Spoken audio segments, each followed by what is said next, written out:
All right. I haven't made a tutorial video in a while.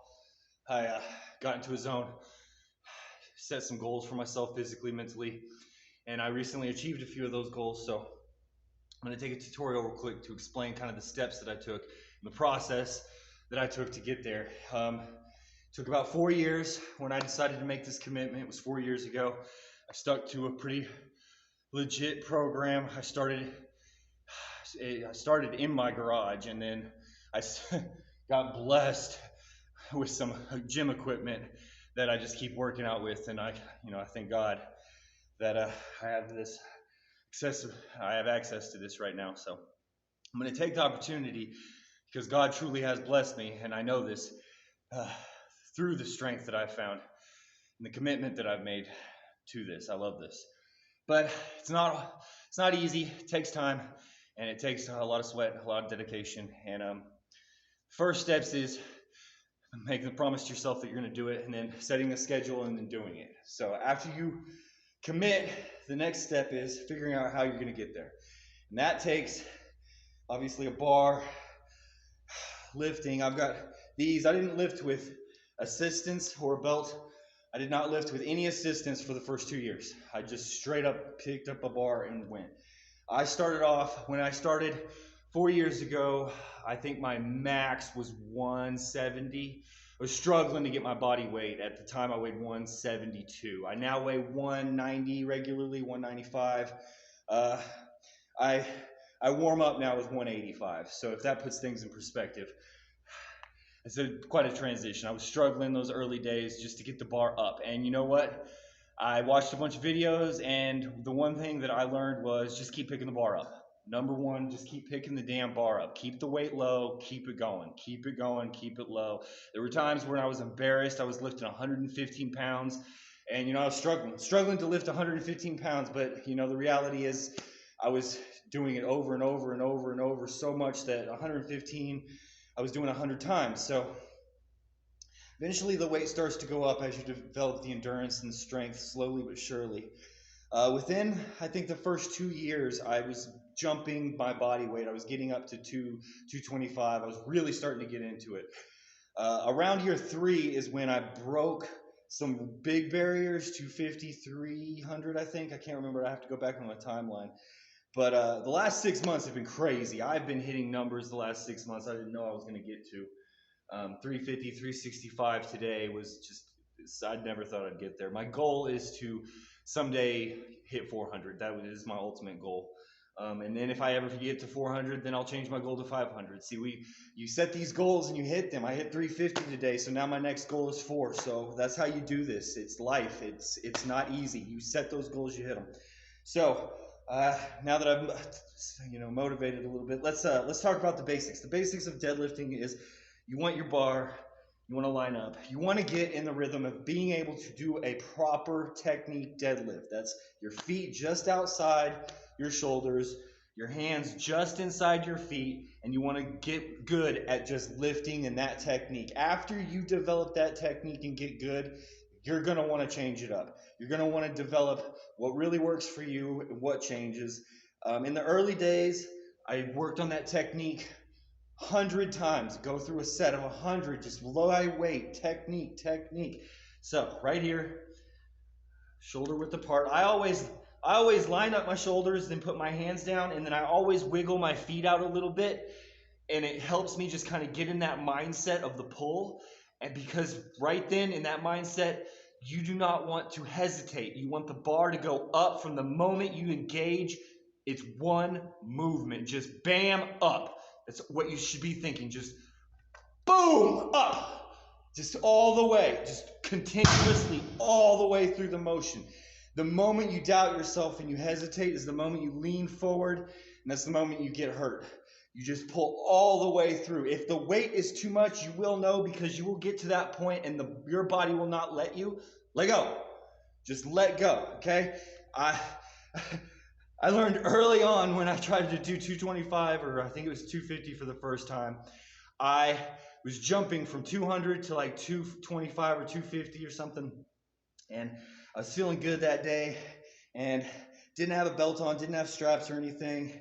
And I went to pull, and I got to about here, and I hadn't been properly training my back muscles. So when I tried to pull out, the weight was too much. My body went nope. And instead of just letting go of the bar, I fought it just a half a second too long, and I ended up hurting my back for a little bit. That injury took me months to get over.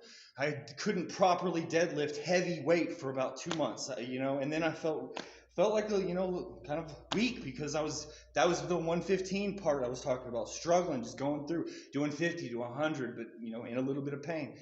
After that injury healed up, I started hitting bigger numbers. I started taking smaller jumps when I jump in weight. I don't ever jump 50 pounds, 10, 15 pounds at the most. Like today I hit 350, I immediately tried for 365. That was a 15-pound jump. I thought about trying for 20. As soon as I locked out, I knew that 5 extra pounds probably would have got me hurt. So you need to understand what your body can do, and don't ever jump too much. So I've learned that for 4 years now of training. That's what I've learned, is 15 pounds is about what I can. 20 pounds is that point where my body's just like, no, a little too much, homie.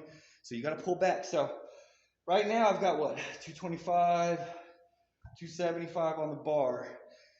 So another thing, after you get your technique down, another thing is you want to get good at sumo squats. This has helped me immensely. I picked up sumo squats about a year into it. I didn't know about sumo squats, wasn't really a thing, was watching some YouTube videos, found out sumo squats, awesome thing to add into your repertoire. It's a different lift, it's a different grab, it's right in here, it engages different muscles, but really helps your overall lifting ability though. So right here, we get in this, and then 1, 2, up.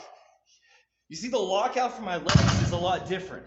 My long legs don't have near as much distance to lock out, and it engages a lot differently. So, got a little lightheaded on that one. What you want to remember on a sumo deadlift is that your legs are wide, fairly wide, but not too wide. See, this would be a little too wide for me. My feet touching the bar. So, a little wide, right about here. It's perfect. And you want to make sure that you're pushing down and kind of out through your heels while you go up. And then lock out. Another thing that I've picked up is, as you're training, as you're mixing it in, as you're increasing numbers, there's other things you can do too. So something I even discovered recently was a little mix of a sumo and a traditional. So I kind of set up an almost a sumo with my hands in a traditional stance, but my feet a little more sumo. My hands a little more traditional, and I found that this is a little bit different of a pull. It's just slightly different. And I know it's not a big difference, but it is. When you have your hands more in, when you pull out, it's different than when your hands are a little wider and you do the same thing. So slight variations of the muscle. So you could even do a narrow stance with your feet. I don't know if I should do this much weight with a narrow stance. I'm gonna drop the weight. See, this part of knowing your body. I feel like I may have hurt myself if I had tried at 275 while I'm doing this one. Just because, I'm going through these motions, going through these reps. Okay, so don't ever be afraid to drop the weight. See how it feels. If you can jump up, if it's too easy, throw more weight on it. It's that easy.